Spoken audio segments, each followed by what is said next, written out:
Hello, Richard. How are you? Evening, sir. How's it going? Good. I feel like I need a cigar and I'd be good to go. I gotta say, you look like you need to go over to like a Brooklyn pizzeria and just, Get maybe a slice of New York pizza. a slice and a nice Chianti and call it good. Right? Anyway, we are Steel City Sports tonight. We're going to talk a little Pirates, maybe a little Penguins, maybe some football, Yeah, maybe even a little Rangers. maybe a little Rangers. All right. Like we Have said, you heard what? we never know where we're going to go. Well, it ties into a Pirates legend.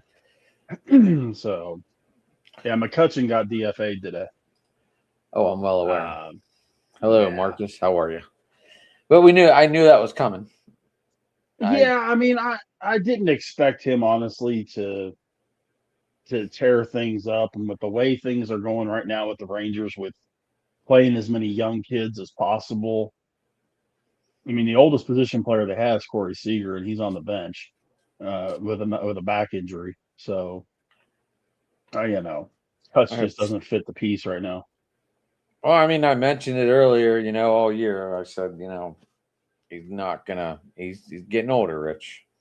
No, he is. He is. He's 39. Not cutting it. Could could he be a valuable piece to a team? Could be. I mean, I Great could. player, but I mean, eventually, you gotta hang it up unless you're the guy on the Steelers. Well, but the other thing I could look at too is you look at a team like the White Sox. Yeah, Could they use an experienced ball player like Kutch that they could get pretty cheap? The young kids on that team that have all just basically said, screw it, why not us? And they're playing really well right now. I mean, first 2 months of the season, they played really well. so why would you want to bring in a veteran to break that all up? I'm not saying you play the man. I'm saying he's your fifth outfielder. He's your 26th man on the bench, but he's able to provide some experience to all these guys who wouldn't know a wrist lock from a wristwatch when it comes to winning. Um, if you could put a guy like him, or if you could put a guy like a Nolan Arenado, or guys like that, Nick Castellanos, maybe they're not performing up to their former all-star status, but they're able to provide experience and knowledge to these younger guys. Just one. I'm not saying you got to put 4 or 5 of them on the team. Just one, maybe a pitcher, maybe an infielder, maybe two. But I'm just saying. I don't know. I don't know if Kutch's career is over. It could be, might be. I don't know. I So, mean, I thought he should have called it after the Pirates let him go, but that's just me. well, And just yeah, like but every I just think like every veteran, they come out swinging, they come out on fire, and everyone's like, "Yeah, look, he still got it." And once again, I wasn't all excited about it whenever that all happened because I don't know. I look at the big picture, well, I and did that too. And if you remember what I said from the very beginning when they signed him, if he could be their fourth outfielder, occasionally be a DH, okay. If he had to start every day, that's an issue. But if he was going to be that fourth outfielder, second string DH, there's a spot on a team for a guy like that. He just wasn't, we only hit buck 95, I think it was when they let him go. So, how do you think that farewell went? Did anyone video it? what, the farewell to the Rangers? I'm sure somebody did. I'm sure he had a little bit of a presser. I haven't seen it. I might have to hit up our guy Jared and see if there's a presser out there. I haven't seen anything in terms of what the future. I think he's giving things time to see if somebody makes him an offer. And I I don't know. wouldn't be surprised if somebody does. I really wouldn't. I mean, you never want to see a guy go down like that. Obviously, you always want to see a guy go out on his own terms. True, true. But the other part of it too is, I mean, let's look at, and I realize this is weird to say this. How many all-star quality players currently are hitting below 195? I can give you two right off the top of my list: Corey Seager and Cal Raleigh. Well, Cal Raleigh ain't Not going to be hitting- hitting for a while. I understand, but neither one of them is hitting 195. Which I realize 195 is nothing to brag about, but That's the new Mendoza line. there are all-star quality players in the majors right now that this season are hitting worse than 195. I think Bo Bichette's close to it, if I'm not mistaken. Well, that's because they all just go for the launch angle. They don't go for the hits. I get that, And dude. unfortunately, it's becoming the new stupid norm. It is. You are 100% correct. I mean, it's ridiculous. Like, I hope like these young kids are never gonna play the game right because of this crap. Well, and when we're looking at the stats now compared to the stats even from last year, okay? If memory serves, it was either 7 or 8 guys that finished the season last year over 300 in the entire major leagues. There's 13 guys right now over 300. 2 are at 299.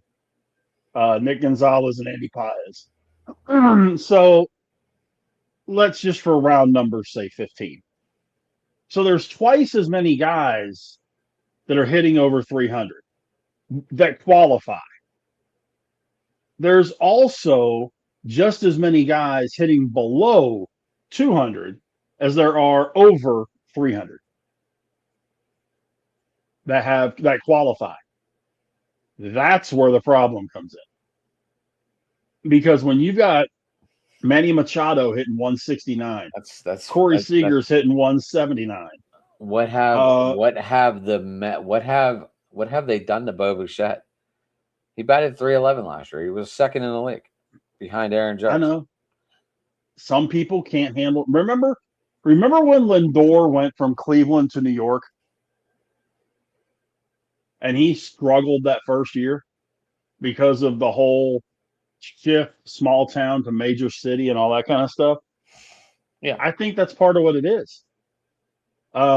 He's just not a New York guy. He saw the dollar signs, and the Mets were stupid to offer him. What was it, 42 mil? I mean, come on. Bo Bichette is in no way, shape, or form worth 42 mil a year. Never thinking they were getting his dad. His dad wasn't worth 42 mil a year. So, Rich, here's those 7 right now: Aaron Judge, Bo Bichette, Jacob Wilson, which that has Pittsburgh ties with his dad, right? George Springer, Trey Turner, Jeremy Pena, and Yandy Diaz. Are any of them players? Or those are all last year's 300 hitters. Are any of them players on that list right now? On the 300 list? Yeah. I had to double check before I said anything about that because Aaron Judge was. He isn't right now. He doesn't. I don't think he has enough at bats at the moment. Give me that list one more time. All right. So we got Aaron Judge, Bo Bichette. No. Jacob Wilson. No. Even with the A's that are on fire. George Springer, Trey Turner, Jeremy Pena, and Yandy Diaz. No, and yes. So Yandy Diaz is still hitting over 300. Yeah, Yandy Diaz is 311. Otto Lopez leads the majors at 342. And Brandon Marsh bats, right? These aren't just like these are ones that would qualify for the batting title. Okay. Brandon Marsh is 326. Luis Arias is 325, which, by the way, he hit 298 last year. Troy Johnston of Colorado, rookie, is hitting 321. Xavier Edwards, another one of the young kids from Miami, hitting 316. Yandy Diaz, 311. Yordan Alvarez who should have an asterisk next to last year because he was injured for 75% of the year. And he hit 300 the year before. He's hitting 305 currently. Riley Green's hitting 305. Josh Young from the Rangers is hitting 305. Drake Baldwin, who is currently injured, is hitting 303. Ildemaro Vargas from Arizona is 303. William He's on a Contreras slump. from He is on a massive slump too right now. He was hitting 340 a week ago. Right, and I think he's 2 for his last 23. I think they said today on the radio. I think it might even be worse than that. But yeah, he's really. But he did have productive at bats today. I did listen to that game a little bit. I think he had 2 sac flies. So he's still hitting the ball. He's just not hitting them in open areas right now. Right. William Contreras 303 and Jordan Walker at 300 even. Jordan Walker, man, he was falling off the face of the earth last year during his rookie season, but he seems to have figured it out. The last 2 years. His rookie year was 2 years ago. This is his third season. He wet the bed the first 2 years. And everybody was calling him a bust. This year, 315 bombs, 42 ribbies. Kid's on fire. Yeah, he's playing very well this year. But when you look at this for baseball, I don't call people a bust till like 4 years. Well, yeah, that's about right. I usually give 3 for a hitter and 4 for a pitcher. There's some you just know that are going to be good. Yeah. But when you look, we were just talking about the over 300s, okay? Under 200 right now. And these are just the big names. I'm gonna bypass some of the guys that nobody's ever heard of. Cal Raleigh 161, Manny Machado 169, Corey Seager 179, Marcelo Zuna 187, Dansby Swanson 190, Cedric Mullins 190. Swanson Matt McClain, was always known for his glove. Swanson was always known for his glove, better than his bat. But he still at least hit 250. I'm just saying, though, whenever you say I think Swansby, I think it's glove. Because I remember him coming up and now everyone's like, even in Atlanta, he wasn't that good as a hitter. No, well, that's true, but he at least hit 240, 250. And then right on the borderline, Jackson Merrill is hitting 200. Vinny Pasquantino is hitting 201. And Trent Grisham, captain breakthrough year last year, got that huge-ass contract, hitting a whopping 201. I mean, there's as many guys that are hitting horrible, that are big names. How long do you give it before these people stop putting analytics into everything and see that it's ruining the game?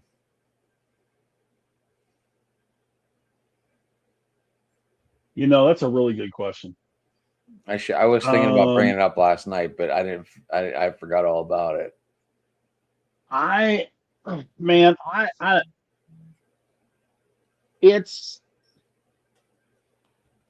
dad used to call it OTS, overthinker syndrome. And this is what all these guys were doing. All of these guys that are eyeball deep and create all these statistics and creating these statistics and all that kind of stuff. The absolute only thing that I have ever agreed with that these newfangled statisticians have come up with is the simple fact that on-base percentage means more than batting average. I saw someone's on-base percentage was over 1,100. No, that's OPS. OPS. That's on base plus slugging. But on base percentage is your hits plus your walks. Because there's guys that are going to walk 100 times. Nick Kurtz has walked 52 times already this year. Mike Trout has already walked 50 times. James Wood in Washington any of them has on walked pace 47 times. Are any of them on pace to beat Bonds? Let's see. Kurtz might be. Bonds had what, 170 something? I think it was 184. I thought it was 184. Let me double check. Because all the walks almost took him out of like eligible batting participant. Well, I mean, if I look at Kurtz and extrapolate it out, no one's even close. Bonds had 232 walks in 04. So no Maybe one's even close. 184 were intentional. 120 of them were. That's ridiculous. That is ridiculous. Well, and see, to me, that's one of those. I think the pitchers approached it completely wrong. Because if they wanted Bonds off the plate, there's a real easy way to get him off the plate. Hit him. Drill him. But it still goes down as a HBP. That's fine. It's not a home run, first off. And he's only going to take so many of those. He's only going to take so many of those before he backs up. That was also the era. That was also the era where, hey, you hit our best player on purpose, and we're going to throw your best player on purpose. Fine. I mean, but that was whenever it was fun to watch baseball. Well, but yeah, Barry Bonds had 232. It's not even close. Nick Kurtz, if you extrapolate him out, he's going to have about 155, 160. Okay. I was going to say 170, 175. But his on-base percentage is 430. He's on base 43% of the time. Yordan Alvarez, 415. James Wood, 414. Some guy named Otani, 403. Riley Green, 401. Jeremy's guy, Kevin McGonigal, 401. Riley Green. You got to remember, Riley Green is also Jeremy's guy. Well, yeah, but Jeremy's got a massive, for Kevin McGonigal. Just like we do for Connor, I'm not crazy. I follow him, but I'm not crazy about him. The one thing I like about McGonigal, though, he can play third and short. Yeah. Well, McGonigal, I mean, but that's the way Jeremy is with McGonigal. And I mean, I'm sure if you had to put Connor at short, he could play third. Or if he had to play third, he could play third. Right. If you had to put him at second, he could play second. But it just seems like McGonigal is being rotated every day. Yeah, and that's not necessarily a good Here's thing. my question on that. Because, it's per base. Does that hurt the Gold Glove vote? It can. I was just curious because that thought was just running through my mind. Does that hurt the Gold Glove vote because you play short and third, and sometimes you play both positions in the same game because they bring in I forget the guy's name, but they bring him in for defensive purposes in the late innings because he's fast. Right. And I forget it. It will hurt. It will hurt for a specific position. Yes. Because if he plays for round numbers, he plays 150 games and he plays 80 at short and 70 at third. He's not going to get Gold Glove votes at either position. Now, they have started a thing called the utility Gold Glove. Josh Smith won it last year for the Rangers because, and he bounced all over the field. That's the Gold Glove that someone like that situation would be going after. He wouldn't win it at short. He wouldn't win it at third, but he could win the utility Gold Glove. And that really takes the sixth man out of it. Or, you know what I mean? Real utility, that really takes the real utility infielder out of it. Well, but I don't think that Detroit has a true utility infielder. I think McGonigal. I'm talking about all in baseball. I'm talking about all in baseball. Right. But yeah. It's now not only are you going up against an everyday player, but an everyday player that plays multiple positions. Well, that's true, but there's several. I mean, a guy like Jose Caballero, okay? When Volpe is healthy, he's going to play second, short, and third. And he could play first, but he'll play second, short, and third. And he'll play every day.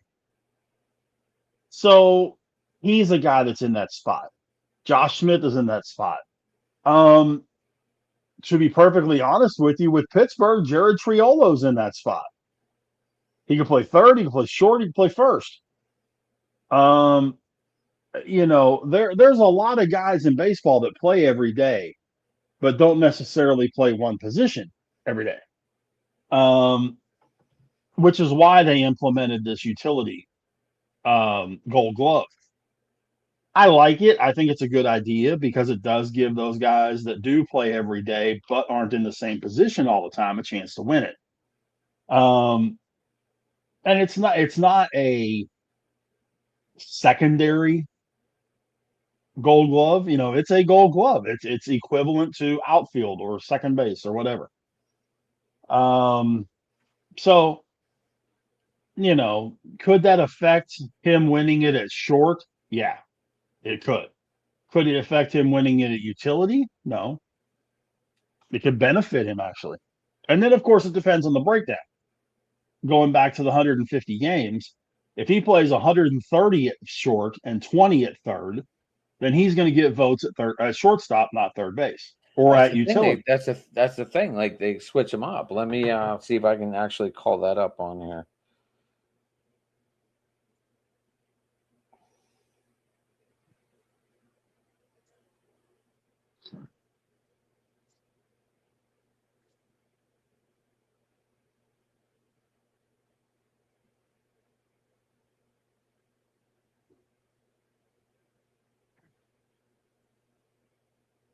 According to this, he's played 26 games at third and 39 games at short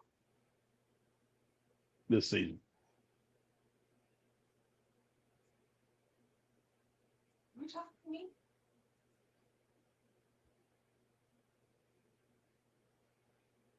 Let's see if we can look at this up. I know what you just said, but I just want to see something. Yeah, and that's according to MLB.com.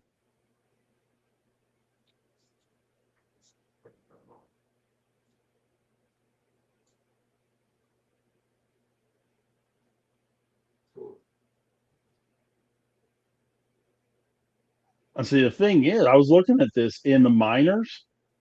He played short, third, and second.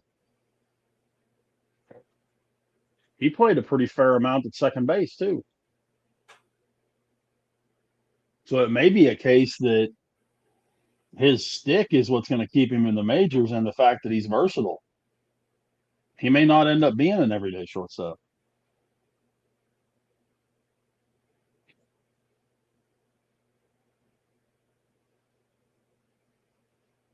I know I listened to games where they put him in third, and I was in the ninth inning, but still, I know they've done it. No, but see, okay, but if he gets moved to third for one inning, it doesn't say that he played third. He won't get counted as a third baseman. It will count as shortstop, and his secondary position was third. Now, if they move him in the second inning, or if he starts at third, that's a whole different discussion. But if they move him in the ninth inning, he's still getting credit for playing short that day. Okay. Which makes those numbers sound right, 39 and 26. So he's playing basically 60-40, 60% shortstop, 40% third base.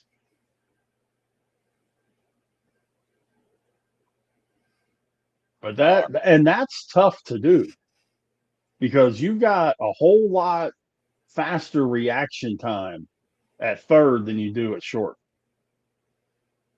I mean, it's not a huge amount, but you've got a lot more reflex at third. You've got a little more time to maneuver, a little more time to think at short than you do at third. Not to mention covering bunts.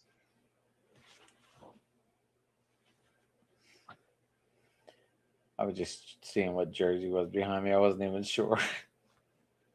Yeah, for some reason you got like freaking cowgirl jersey behind you. Yeah, I do. Yeah, I do. It's my Felix Jones jersey. Leave it alone. Leave it alone. It's the only jersey I wanted. And if he became a pro athlete. I'm just saying it's a cowgirl jersey. I don't care whose it is. Hey, I got to go to Cowgirl Stadium. So what's up, Paul? How you doing tonight, buddy? Hey, Paul. How you doing? No, I mean, and I've told you before, Cowboy Stadium is pretty cool. Cowboy Stadium was awesome. It was fun to tour. One of the first times I was in there, and this was pretty neat. We were doing a high school playoff game up there. And we come walking in and we're like, what in the world? Jerry Jones's grandkids were in the media box, the like TV box, Oh, they weren't in his nest. playing Madden on the jumbo screen. Jason Witten was like 15 feet tall. I was like, you got to be kidding me. The guys that was there doing the broadcast, we stood there and just watched them do it for a little while. We're like, this is crazy. That'd be How awesome. cool is this? Yeah, I mean, you got an 80-yard wide television that you're playing Madden on. I mean, come on. Who can beat that? Are they actually playing it on there or just playing it on the screen and playing it on like a screen like in front of them? I couldn't tell if they were playing it on like a TV screen in front of them, but it was up on the Jumbotron. Because that'd be hard to strain your eyes the whole time. Not from where that booth is. Is it straight across from it? I don't remember. It's been so long. I was there I was there before they even played football in it. The craziest thing is the TV booth is right at the 45-yard line. Okay. The radio booth is in the corner of the end zone. I know. Yeah. They said it's horrible for radio. Still don't. Yeah, it is. Full disclosure. Most of the games that I did in that stadium, I called from the screen. Because if it was on the far end by where the windows are, I couldn't see. Couldn't. You're so far out of it. Yeah. I mean, I knew, especially if it was the other team. If it was La Vega, the team that I did play-by-play for, I knew from formation and positions and that kind of stuff who the guys were. I knew that. If it was the other team, I had to rely on the screen. Otherwise, I couldn't do anything with it. Horrible. But Jerry, it literally was an afterthought. When they put the whole thing together and Jerry approved the design and all that stuff, Brad Sham, who at the time had been doing Cowboy games for almost 25 years, 20 years, something like that, walked in and said, okay, where's the radio booth?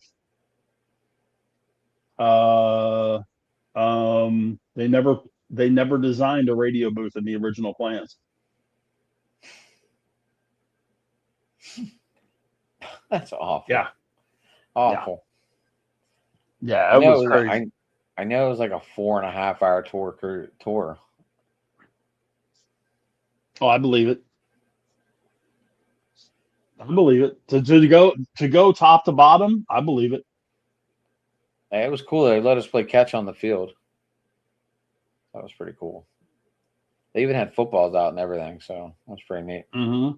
Did you notice the crown? How the field goes this way? No. Like if you're standing on the sideline and then you're standing on the logo, if you're standing on the sideline at the 50 and you're standing at the logo at the 50, you're about 2 feet taller than if you're standing on the sideline. Why do they do that? It has a crown for a couple of reasons. It used to be the field was crowned for drainage purposes. So that if it rained real bad, it just went off this way. Obviously, you've got a dome stadium like that. It's not going to rain in the stadium, but that's just the way that the fields have always been put together ever since in the NFL. They have a crown to them. Some of them worse than others. I had read a book a while back about, what was it, Soldier Field? It was either Soldier Field or Lambeau, one or the other, that it had almost a 4-foot crown to it. It was like you were running downhill 4 foot from the midfield to the sidelines. That's crazy. I walked Heinz Field. I thought I was walking straight. There's a crown to it. I've walked. I promise. There's a. All right. I just don't recall it. Yeah, it's weird. It's a weird feeling. And see, the crazy part is they're able to do different things with that terrain because a lot of people look at it and they go, okay, it's just a football field. They have concerts there. They've had boxing matches there. They do rodeo out there. They do monster trucks and that kind of stuff. Yeah, and they have to flatten everything and all that stuff. And that may have been what was going on whenever you were there, is that they may have gotten done with one of those events or something. It wasn't then. Was it NFL season when you went on the tour? For or AT&T? Yeah. There wasn't even a game played on that field yet. Oh, okay. So yeah, there probably wasn't a crown on it at that point then. This was before. This was the year the stadium opened. Yeah. So you probably didn't have. Yeah. They probably hadn't put the crown on the field yet. If you did it before that, yeah. Yeah, that's why I don't recall it. Maybe that would explain why. Yeah. Gotcha. But yeah, I promise if you go and take one now, you would notice the difference. But it's pretty cool though. It is pretty cool. Much as I can't stand the Cowboys, the stadium's not bad. Oh, stadium's nice. In fact, they've got I think it's 4 World Cup games that are going to be played there.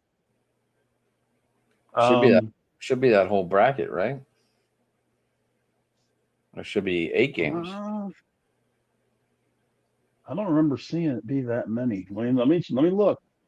I thought they did the whole bracket on stadium. So you're telling me USA is going to play in different stadiums? I didn't think they did. I thought they were playing all in SoFi. I could be wrong. I didn't really look because I don't know why. I know it's right around the corner. Let's see. Yeah, because see, like in Group A, like the first pair of games, okay, on Thursday, June 11th. Group A, Mexico and South Africa plays in Mexico City.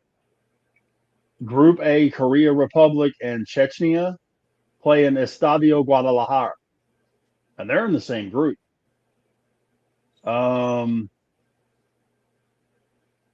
Dallas's first game, they've got Netherlands and Japan Sunday the 14th. And then Netherlands should win that game. Then they have England Croatia on Wednesday the 17th. That's 2. And then Argentina Austria on June 22nd.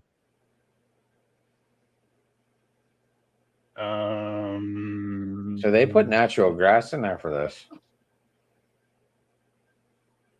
And then Japan, Sweden on June 25th.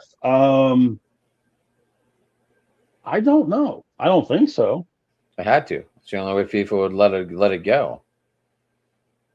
Well, they must have then. Jordan, Argentina, June 27th. So that's 5 games. Looks like they have 5 games in pool play. And then they have 1, 2 in the round of 32. 1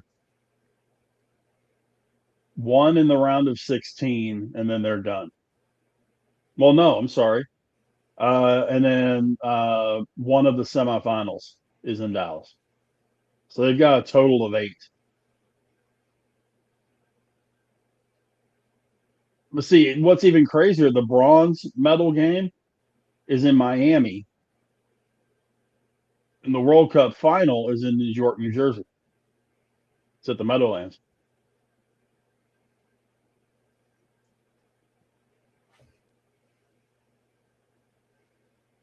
So the turf was built on farms and will be rolled over. Sounds about right.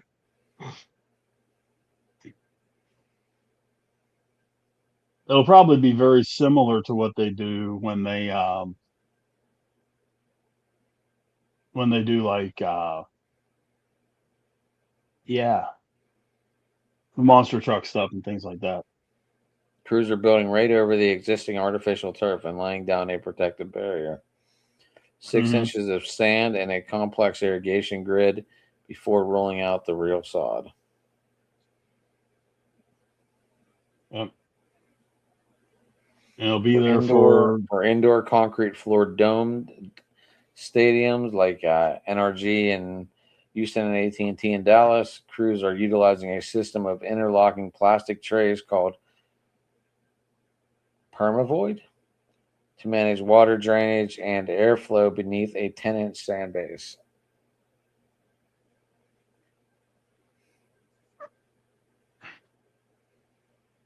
Huh?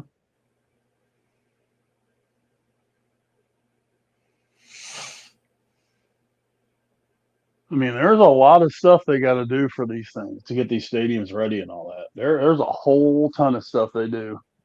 Oh yeah.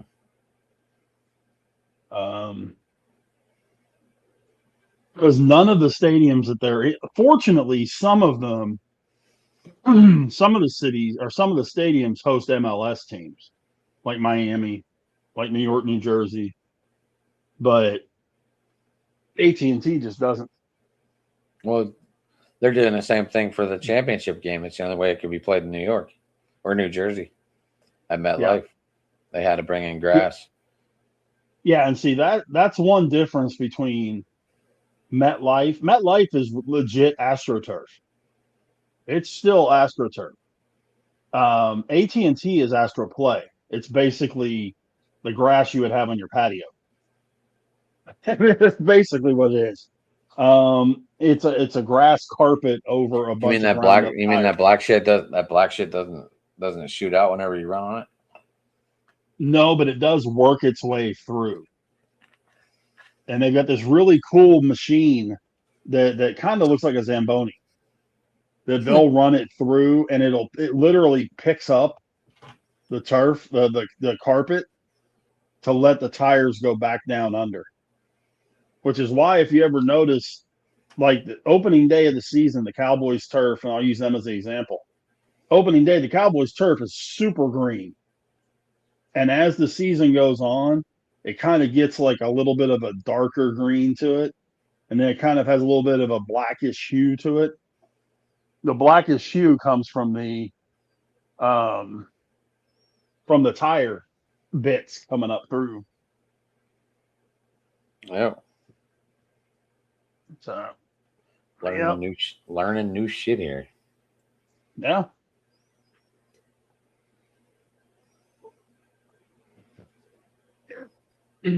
So, but did you know?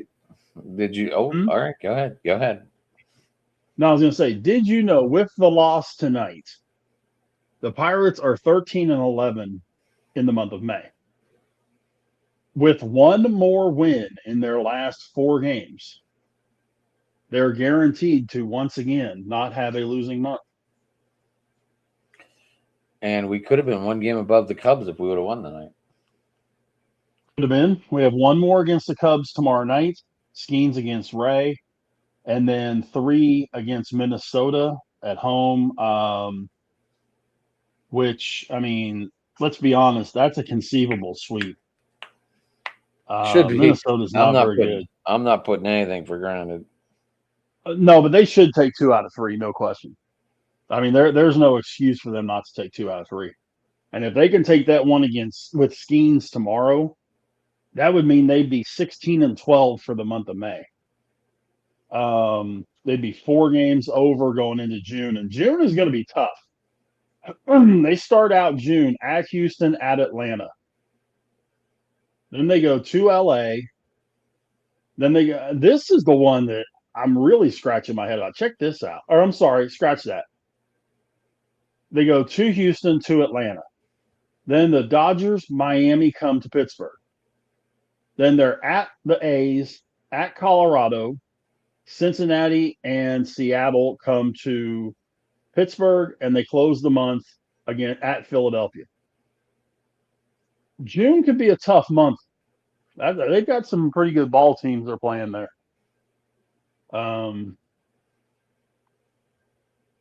But you were saying, I'm sorry. Yeah, did you see your they're getting ready to call him up? Jared Jones. Oh, Jared, Friday. Oh, it is. All I saw was he made his rehab starts, and they were still waiting to see something before they called him up. There's Friday.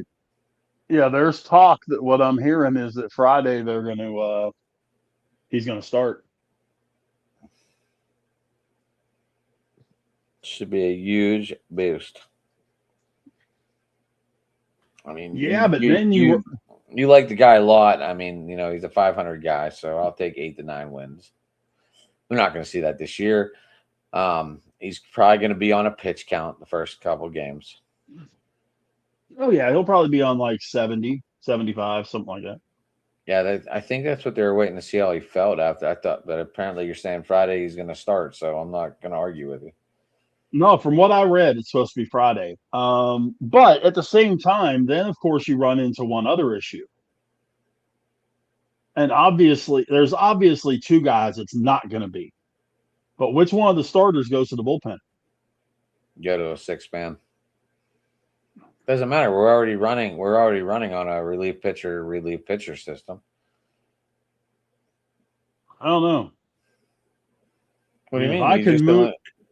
Well, I mean, you're going to have to send someone down. So keep Madinsky up there. You send one of those.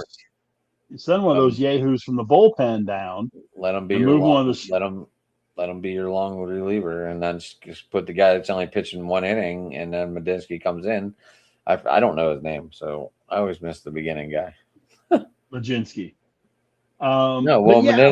Madinsky's the long reliever in that situation. Because they always send out some guy to start because Madinsky can't get through the first inning, and that seems to be a huge problem.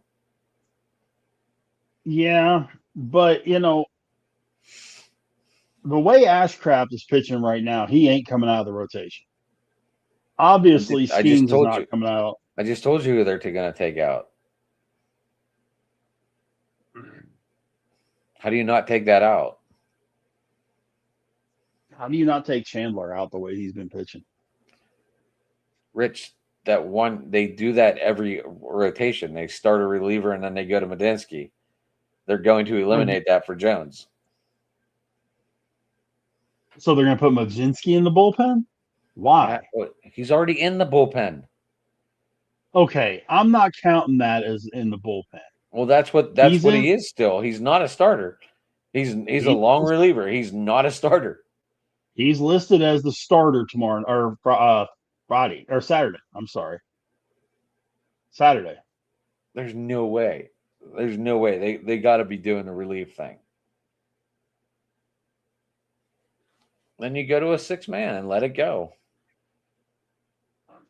I mean, the Dodgers are doing it. Yeah, but they've been doing it all season. Well, I mean, you just got to adjust, right? Yeah, but do you want to mess with somebody's rhythm? You're going to have to. Especially when you have two really young guys in there. One of which who has been lights out for the last month, 6 weeks. Ashcraft has been unbelievable. Ashcraft right now, honestly, for the last month, Ashcraft might be better than Skeens. Well, Skeens got blown up on again. But I love watching the Lizzie. I loved watching the Livy Dune reaction to her giving up the home run. She just goes, "Fuck, what the fuck?" Yeah. It made me feel like she's one of us. Yeah. She made me feel like, oh my gosh, she's normal. Yeah.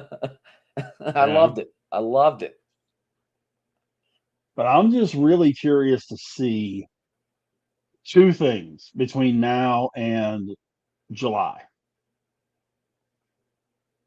And it may be a case that they go to a 6-man, as much as I don't like it, for a month and a half. and maybe they try to trade Majinski for bullpen. And what do they do with Ozuna?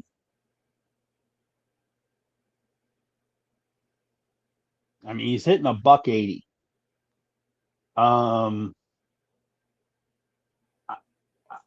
You've got better bats in that lineup right now. I mean, in essence, you have, especially when O'Hearn comes back, 5 outfielders that could all play. You could DFA Ozuna and put one of these young kids as the DH. You're going to eat that 22 or what is it, 12 million they're paying him? Would you rather eat it or watch it just go to waste on the field?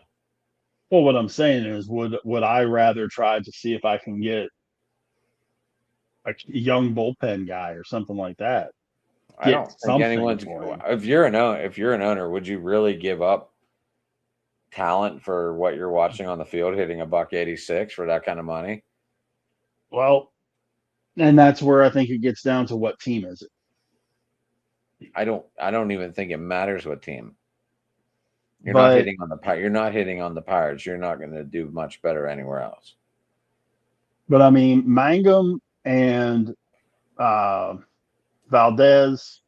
Or you got Mangum. Do what Stephen Vaught did to Stephen Kwan and drop him in the lineup. He's already hitting 6th. Drop him more. You can't drop him too far, or it's going to hurt the team. You make him 9th, then you're slowing down. No, you drop him 9th. He's already hurting the team. Okay, but who's hitting leadoff? Who's hitting leadoff right now? Yeah. Wasn't Connor Griffin hitting leadoff today? For the first time in a rookie's hit leadoff in 52 years? Yeah, he's hit leadoff the last couple days. Right, but that was like a record set. Did you see that? Yeah, but you're missing the point. Do you honestly want to see Connor Griffin hit one in the gap with Ozuna at first? Rich, I don't know what to do with the guy. He's batting $185 because of the launch angles. But what I'm saying is you can't drop him any lower than like 7th. Otherwise, it's going to be a detriment on the back end. Well, right because now, if Connor is taken off, I get that. But if Connor hits one in the gap, I mean, even Davis is faster than Ozuna. That's a waste. But Davis is actually not hitting that bad, man. I like Davis, though. But I really am anxious to see what they do with this outfield, because when you've got Valdez, Password, Cruz, Reynolds, Mangum, and O'Hearn, you only play 3 at a time and DH 1. You still got 2 that's going to be sitting. And the way Horwitz is playing right now, you can't put O'Hearn at first. Because Horwitz is hitting like 300 for the last 2 weeks. So, he hit a bomb yesterday. It's a good problem to have. But, great. Granted, it could probably get Reynolds some rest leading into the fall. But you see what I'm saying, though. That's going to be real tough to figure out. When O'Hearn comes back, now what? Well, I mean, it's got to be. They just saw McCutcheon get DFA'd, so they can't be afraid to do this. Well, yeah, but the Rangers all I'm saying is the Rangers got McCutcheon a whole lot cheaper than Ozuna. Yeah, well, I don't think anyone's going to want him. Unless the Pirates eat some of this contract. Yeah, that's possible, too. But, yeah, I think the Rangers signed McCutcheon for 4, if I remember right. Right, it wasn't much, but still. Yeah. But, like I say, it's a good problem to have with the outfield situation. Ozuna, Yeah, I mean, at some point you're gonna have to sit him down. I mean, they may wait till O'Hearn comes back, but from what I hear, he's due back somewhere between the 10th and the 15th of June. But I don't know. And I knew a little bit about Mangum in Tampa. I like Mangum.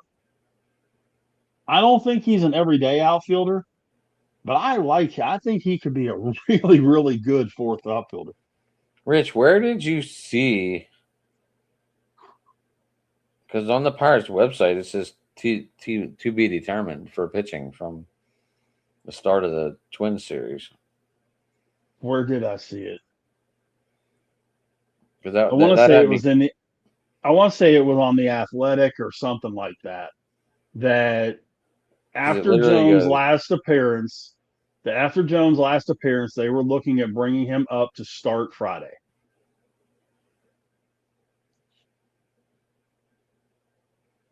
No, I saw that, but you said Medinsky was going to start Saturday, and according to the Pirates website, it has TBD from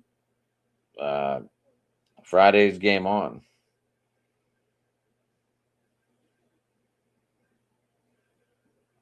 And if Jones does come back, he would be up against Taj Rogers, who is their best pitcher for the Twins. He's 5-1. Taj Bradley. Yeah, Bradley. I'm sorry. What did I say? Rogers. Well, the thing is, according to ESPN, ESPN has Majinski starting Friday, Ashcraft starting Saturday. I'm going to go with the Pirates website on this one. Just because.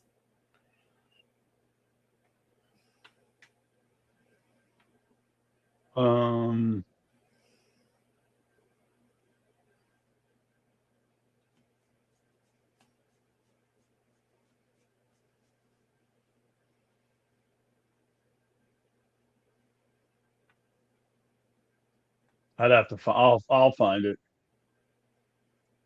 But I want to say it was like the Athletic or something like that. That they said after his last start, they were going to evaluate him, and if everything turned out fine, he was going to start Friday. So I saw that too, but it's still not updated on the Pirates website. So I'm going to listen to them for now. I am putting Derek Jones unless there's any setbacks for Friday. Yeah. So I gotta know. What did you think of the hometown discount for number 71? One more year. Yeah, I'm not against it. If I remember correctly, Crosby's contract ends after next year. Yeah, I think this is it. I think this is it for all three. 21 years on the ice together. This is the farewell tour, and hopefully we can dance in the playoffs again. Well, yeah, I mean, I would certainly hope so. We need to clear up that goalie situation, though. That's a mess. Well, that seems to always be the Penguins' problem. Crosby's contract doesn't help that we are spoiled for 18 years of it. Well, yeah. And then we had a stretch in the 90s that we were spoiled too when we had Barrasso and Reggett. And Peter Angelo. Yeah. Crosby is signed. His contract is good through the end of this coming season. Letang. I think his Chris Letang. His contract's over too. No. Chris Letang goes through 27-28. Oh. Well, that'd be. Yep, he's making $4.8 million this coming season and in 27-28. So he's kind of on a hometown discount too. Yeah, but it's going to make it a little bit rougher to have all three walk out at the same time if he's still got another year on his contract. I don't know that Letang's going to walk away from $4.8 million. Rich, Marcus just threw something up there that could catch your eye. Dynamite's not horrible. I mean, I know some people think it's ridiculously bad. They have their moments that they do some completely stupid crap. Don't they all though? Don't all wrestling shows put up some stupid crap? Yeah, but there is some that's just, like when you're pulling out staple guns and that kind of crap. When you put out, there's just a lot of, when you see certain things that just completely are unreasonable. What do you call unreasonable? I'm just curious. Okay, you're still supposed to have that theater of the mind that it is a conceivability that person A could beat person B. Okay. And it's almost like this match they got on there right now. Jack Perry, whose dad was Luke Perry, 90210, that kind of thing. Okay, I didn't even know this. Jack Perry is 5'7" and $175. He's wrestling a guy named Mark Davis, who is 6'3" and 280. There is no way on any planet that Jack Perry should stand a snowball's chance in Hawaii of beating this guy. It just shouldn't. There's no sense of possibility in that. And I realize don't before anybody starts freaking out about bringing up Rey Mysterio and that kind of deal. Rey Mysterio is a whole different ballgame. He is the exception, not the rule. First off, but there's just a lot of stuff that they do, and they've got so many people. That's the other problem, and WWE is getting that way. They've got so many people on their roster. It's ridiculous. They've got like 100 and some odd people on their roster. Who they've got, and between it's Raw like everybody. Between Raw and what? Between Raw and SmackDown, they have 100 people. Right. AEW's got about 160. So when do you find time for it? Precisely. And they've got like 30 titles. What? Everybody's got a freaking belt. You got a Continental title, an International title, a TNT title, a TBS title, Trios Championship, Tag Team Championships, all this other stuff. It's like every freaking person on the TV's got a freaking belt. It's it's probably hard to keep up with. Not to mention the fact, how is everyone a champion? It's kind of the participation trophy kind of concept. How the hell does that work? I have no idea. There should be maybe 3-4 belts. Well, tag team belts, heavyweight belt. Yeah. Per show, you need a heavyweight belt. No, not necessarily, but okay. You don't think you need a belt per show? It's only 2 shows. They're not traveling every day. They did 30 years Raw ago. and SmackDown have 2 different belts too? They do, and they shouldn't. They're only on 2 days a week. They're not doing house shows where they're on the road 300 days a year. The same champion can be on both shows. Make him have to work a little bit. That'd be too much. That'd be too much for the OTC. Well, whatever. But a world champion, world tag champions. Okay. I'm going WWE now. Okay. World champion, intercontinental champion. Boom.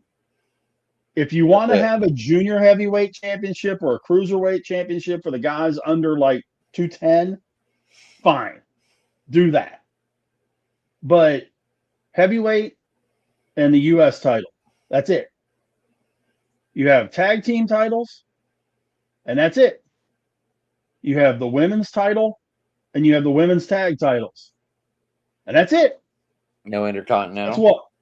That's what? And the women's Intercontinental. Okay. So that's what? 8 sets of titles? Right. Is that right? 8? Okay. I think so. There you go. And that's it. Period. End of story. And 3 of them are women's.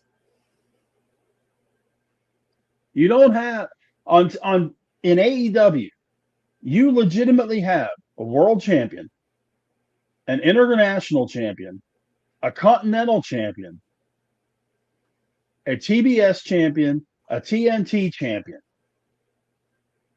You have the tag team champions. You have the trios champions. You have, hold on. Then you have the women's champion. Then you have the Owen Hart champion, male and female. So that's 10 right there. You have, I know I'm forgetting belts, but they've got like 15 or 20 different titles in AEW. No, I promise. It's like every freaking person has a champion. That's insane. All Elite Wrestling. Here we go. Marcus, you're more than welcome to join us and jump in on the conversation if you want. This is your alley. This is his alley.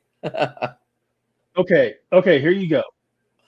The AEW World Champion, the AEW Women's World Champion, TBS Championship, Continental, World Tag, TNT Champion, World Trios Champions, International Champion, National Champion, Continental Champion, International Champion, and the Women's World Tag Champions. 10 championships for one show. There's not enough time to do all that. Right. 8, 9, 10, 11, 12, 13.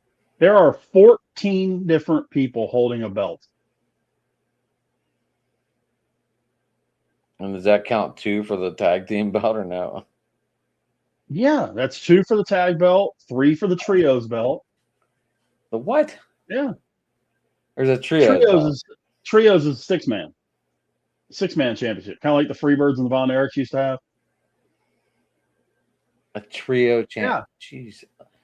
Well, he heard us talking wrestling more, and there he is. You said the magic words, but the bad part is I was just getting ready to go off though. Do I know? I'm not gonna keep you long. Hold on. Take that. Everyone, Marky Mark. And had AirPods in. Ow. Fucking earring got caught in my fucking headphone. All right. Because to correct Rich a little bit, the Owen Hart thing happens once a year. Like, it's a tournament where they earn a title shot, but they don't have a belt no more. They carry a trophy around now. Well, but okay, same difference. Okay, so he got about all the men's titles handed down, but he forgot one more. Yeah, they have an international champion, but they also have a national champion. Mark Davis is the that's national. What I mentioned. He's the national, not the international. So, yeah. Takeshita is the international champion. He's international. Mark Davis is national. Right. And then the Continental is Moxley. Yeah. That's their version of the Intercontinental Championship, but I'm so glad they don't carry 3 belts for that shit no more. Only when they have that freaking the Continental Classic at the end of the year, they carry 3 fucking belts. They let the Continental Champion automatically qualify in the tournament. And then Moxley defends that title almost every week on television. And also the women's got their own tag belts too. So they got the TBS title, the women's title, right, and the women's tag title. So they got 3. Not to mention every belt in freaking Ring of Honor if they get defended in AEW. Ring of Honor's got a galore titles too. So does CMLL. You might see a CMLL belt defended every so often in AEW. Yeah. Same with New Japan. Well, New Japan ain't really been defending their titles lately on AEW TV, but with Forbidden Door coming up, they might start showing their talent, because when Forbidden Door comes, it's now a joint production of AEW, New Japan, Ring of Honor, CMLL, and some other company I don't remember. It's 5 companies putting this show up. But if AEW just had the world title on the men's and women's, TBS and TNT titles, and the tag titles, that's enough. World Wonder Ring Stardom. What they're from Japan. Mm-hmm. So 2 Japanese companies, 1 company from Mexico, and 2 from the U.S. for Forbidden Door. Yeah. And see, that's one I don't understand either, because what's going to end up happening is you're going to have matches on there that nobody has the first freaking clue who the people are. At least one, maybe both. If you don't watch New Japan, if you don't watch this other stuff, you're not going to know who in the flying blue hell these people are. You know what I love about... I'll tell you one thing I love about Forbidden Door. It's kind of funny. They have 2 ring announcers. They have an American ring announcer and a Japanese ring announcer. And like let's say like Kenny Omega, or not Kenny. Let's say like Katsuyori Shibata. He came from New Japan. He's in AEW now. He's part of the freaking conglomeration. Justin Roberts will do his thing, like saying, "Oh, from Tokyo, Japan, waiting, blah blah blah." Katsuyori Shibata, and here comes the Japanese guy.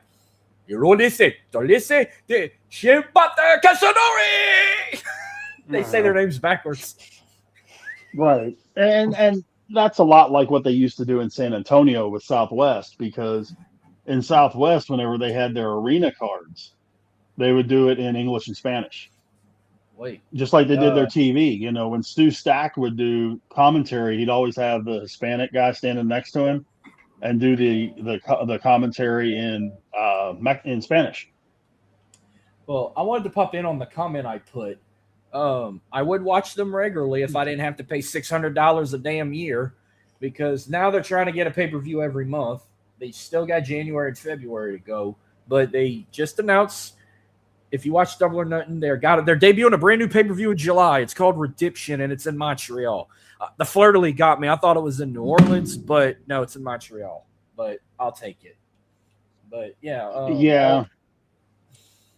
I might watch it, because WWE ain't doing shit in July besides Saturday night's main event, and I might buy it. But I'll only buy Double or Nothing and All In. I buy those 2 every single year, because that's their 2 biggest shows. But other than that, I don't really watch all the other ones. But I might watch Redemption, because it's in Montreal and they're French like me, so I want to see how the Montreal crowd reacts. But no, Dynamite was all right, but they're doing Collision tonight, I guess, because they know everyone's going to be watching AAA Saturday night, so they don't want to compete with Noche de los Grandes when they're on freaking YouTube. But well, and also, if my math is right, they would have Game 6 of the Western Conference Finals also on Saturday, competing with them. Oh, it's going to Game 7. The Spurs and the Thunder's a rivalry now. They want that 7 games. Right. But what I'm saying is they didn't want to compete with AAA or the NBA at the same time. Oh, wait.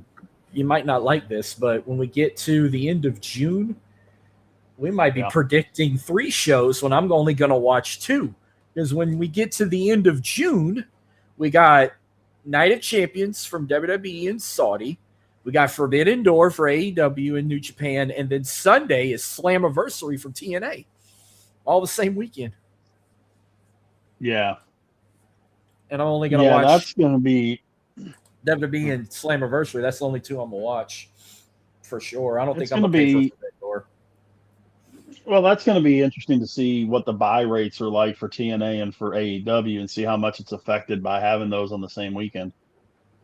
Wait, when August comes, SummerSlam is the first week. It's our birthday weekend, so we ain't got to worry about that. But at the end of August, Saturday night is All In London, AEW's WrestleMania, and then the next night is TNA. Mm-hmm. They're bringing back Lockdown. They're all steel cage the next night, which I'm hyped for that too. because I used to I love never Lockdown. liked that. I never liked it. I'm okay with a cage match, maybe two, but to do an entire card in the cage, it loses its luster by the time you get to the main event. Because there's only so much stuff you can do in the cage. You don't like it would be better if they did 2 rings. You don't like their version of War Games they call Lethal Lockdown, but I think it'd be better if they had 2 rings for it. Lethal Lockdown isn't bad, but the whole card isn't, I'm not against Lethal Lockdown. I wasn't against War Games. I like War Games.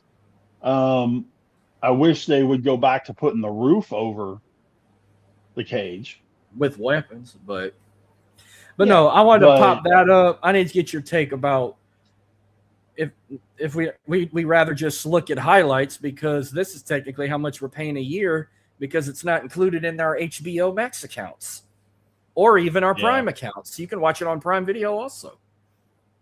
Yeah. Yeah, I mean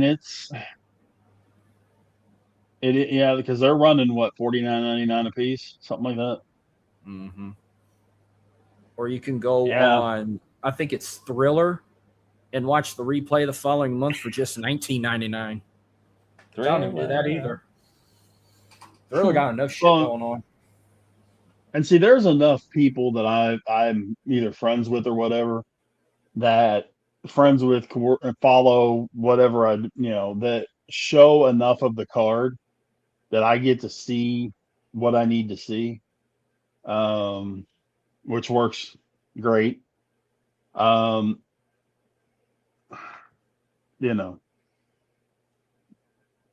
interested to see how they get. I mean, we know what the Wembley show's main event is going to be. I'm just curious to see how they get there. Anybody that's paid attention at all knows it's going to be Ospreay against MJF. Well, if Ospreay wins the Owen Hart tournament, he'll get that title shot, but people think they might give it to Swerve. I think it'll be Swerve and Ospreay in the finals, but I think Ospreay wins it. Well, he has to. I mean, because that's the whole point of it, is to win the Owen and then go to Wembley in his home stadium and fight MJF. The other bad part to that is that's going to mean MJF's going to hold the belt for like 3 months and lose the belt again. He's going to hold it for the rest of the summer. I mean, him and Roosh next week should be fun. If we get him and Mark Briscoe, which it should be on a Dynamite, not on a pay-per-view, he's going to retain that night as well. Right. If he's going to be a fighting champion like he says he is, I'm pretty sure they'll let Darby have a rematch when he come back, and then he'll beat Darby again. They got to end this trio. Darby got the win in his hometown. Then MJF got the win in his hometown. They got to have one more rubber match. And Shohei Ohtani just went deep. And then what do they do with Kevin Knight? I think, they're going to, him and Mike Bailey are probably going to break up and fight. And then they might let him have a title shot, but it won't be on pay-per-view. Maybe it'll be on a Dynamite, or I don't even watch Collision. Collision is shit. I don't even know why they have 2 shows, but they have too many people. You got to broadcast. They do. Somewhere. Collision is good for tag team. They do a lot of decent tag team stuff on Collision. But the thing is, the only person not named Darby Allin to beat MJF in the last year is Kevin Knight.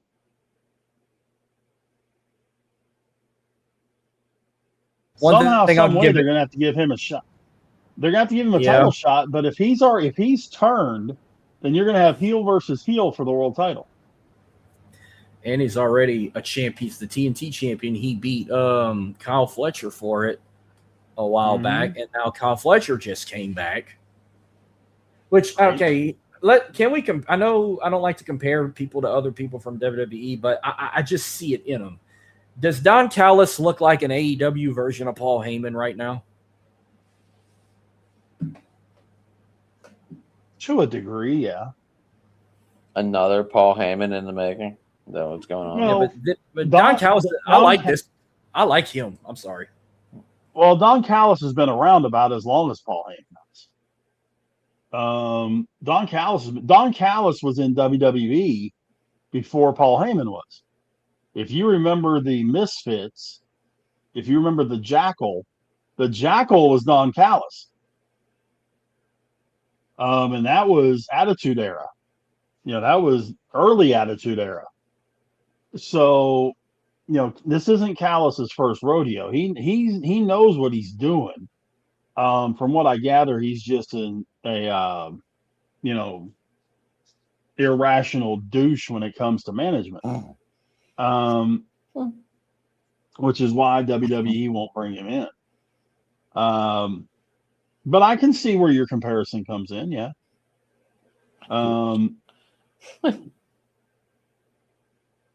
But I'll tell you true, they've got if they would just trim the fat off the brisket in AEW, it'd be a whole hell of a lot better show. Because when you've got Fletcher and Takeshita, and as much as most people don't like him, and I'm not a big fan of him either, but Okada and Omega and Swerve and Ospreay and MJF and Kevin Knight. I'm not a Mike Bailey fan by any stretch, but I could see Kevin Knight and Swerve Strickland together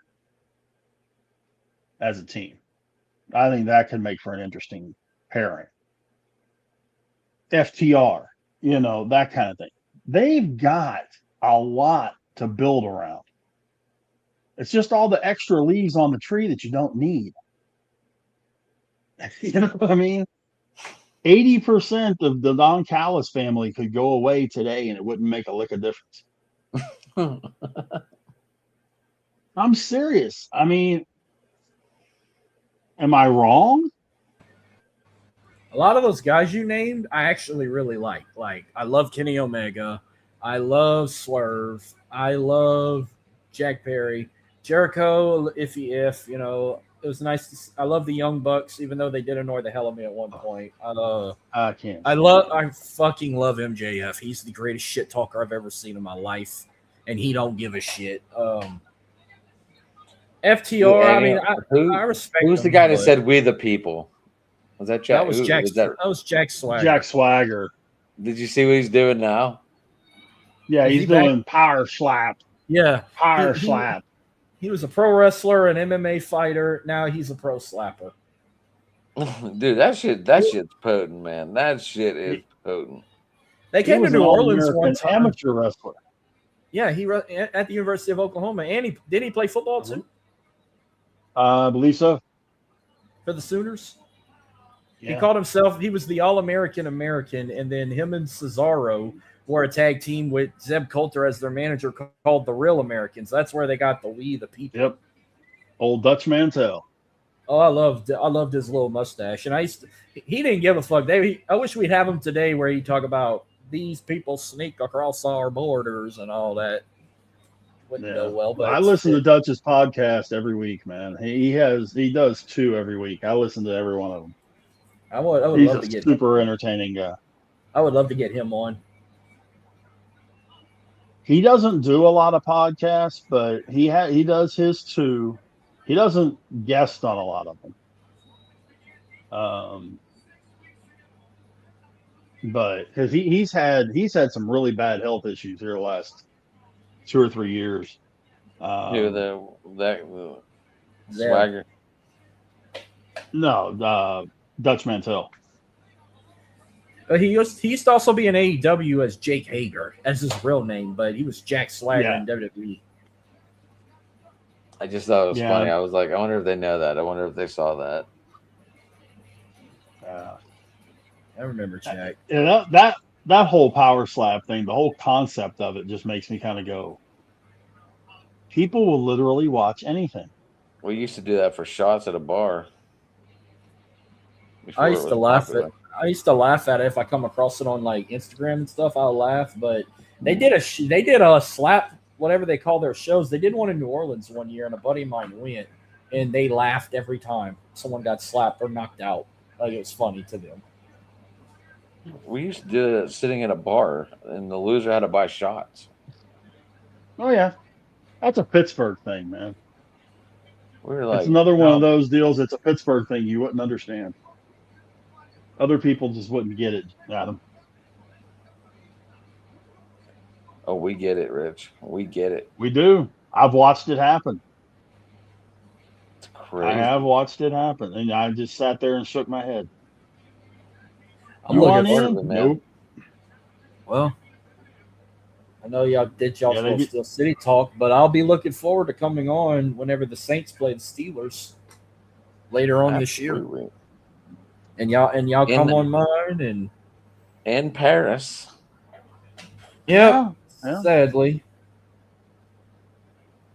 Yeah, it would have been cool if we would, because I think we all would have went to that game because all three of us could have met in one place. Yeah. Rich's wife would have been absolutely overwhelmed going to see her Saints play. Rich would have been able to see the Steelers and Marcus. Unfortunately, we could have had one or two chances, but no. One game's in Paris and the other game is in Pittsburgh when the Texans play the Steelers. Yeah. Yep. But no, the only Saints game I'm gonna try and get this year for sure. I'm trying to go to their home opener against the Raiders. The Raiders. Go watch them play. Mendoza against Shuck.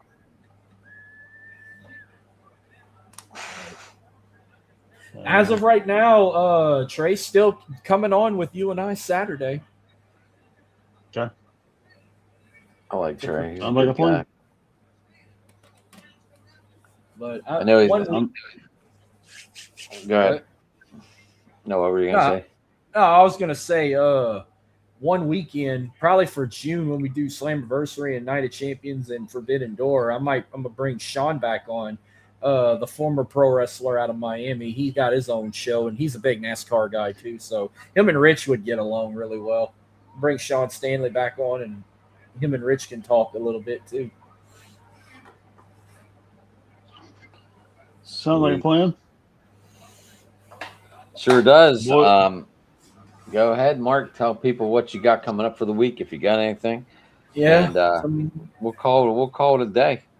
Tomorrow night I'm go live at 9 in less than 24 hours for my show On the Go, where I'm gonna talk the NBA playoffs, Stanley Cup playoffs, Astros sweeping the Cubs, on and off with the Rangers. Talking about the MLS going on pause with FIFA coming up, and what else I got? Oh, LSU Eunice got eliminated in the Junior College World Series, so their season wrapped up.